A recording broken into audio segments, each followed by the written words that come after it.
विद्यालयमा हार्दिक स्वागत गर्न चाहन्छु। शनिबार आइतबारको बिदा पछाडि पक्कै पनि तपाईँहरू ऊर्जावान भएर विद्यालयमा पाउनुभएको होला भन्ने चाहिँ म आशा गर्न चाहन्छु र यो ऊर्जा यो हप्ताभरि नै कायम रहोस् भन्ने शुभकामना पनि छ।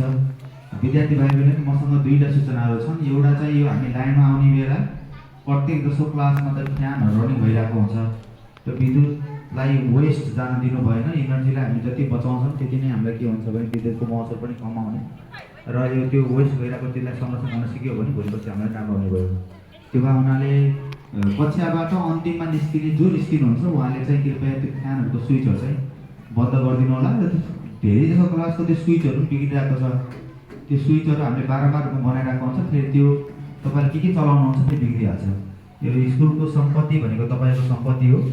स्कुललाई माया गर्नुभयो, स्कुलको सम्पत्तिलाई माया गर्नुभयो भने त्यसले पनि तपाईँहरूलाई माया गर्छ। किनभने तपाईँहरूको कक्षा कोठामा जाने बेला सबै कुराहरू वेल म्यानेज छ, राम्रो